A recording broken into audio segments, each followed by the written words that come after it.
We should just start a little bit with our love story. We'll give you guys a Mm. little bit of our love story that before we were actually married, how we got together. So, why don't you give a start, babe, on some of your backstory on boys and all those things and what your journey was like?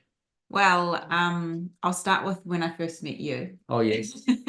So I met Benji when I was 12 years old. I was friends with his younger sister, and I was at their house one day, and Benji and all his friends were there. And I think Benji grabbed me and put Probably. hot chips in my back pockets and tomato sauce, and then a jug of water over my head. So that was how I met Benji. Lovely introduction. Um, and then, like we were growing up, just doing our own thing. He went off and studied, and I was still at high school.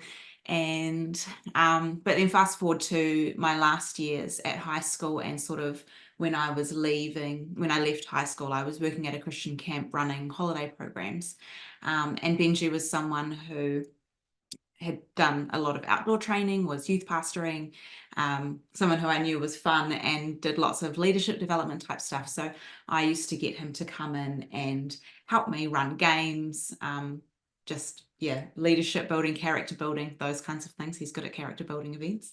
Um, and but there was nothing going on. I was not interested at all.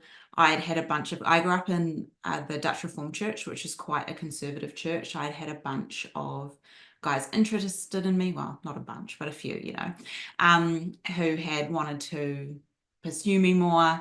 And I just was not interested. I just shut that down. Um, and then after a few years of working at the camp, just through a series of events, I ended up getting really burnt out and just scraping the bottom of every barrel. And I knew that I needed just some space and some time to regather myself, to recoup. And I really felt like God was sending me down to Tiana, which is where Benji was, middle of absolutely nowhere. Like you can't The get much more It's remote. actually the most remote town in New Zealand Yeah. and is surrounded by mountains, hours from anywhere. Yeah. Yeah, definitely a very remote, tiny little town, a couple of thousand people. Beautiful though. Yeah, stunning, Mountains, stunning spot. rivers, lakes. Yeah. So I felt God sending me there. And so I was going to go there for a year. The church was running internships. So there was a couple of other people I knew that were going down to do internships for the year. Um, and so I went down there, and I had no money or anything. Benji sponsored me $50 a week, and the church sponsored me $50 a week. And so on that $100 a week, that fed me and gave me a roof over my head. I still don't know how that worked, but anyway, it did. Um, and so I was going to be down there for a year. I literally just needed to sit on the couch and watch birds out the window and just rest. And in that time, Benji started being interested to me. I was not interested at all. In fact, I had prayed, God, please don't let me marry anyone like Benji. He was so far off the scale She of, actually prayed that, I not like literally she prayed actually those prayed that. words, and God laughed at me and was like, you're not going to marry anyone like him.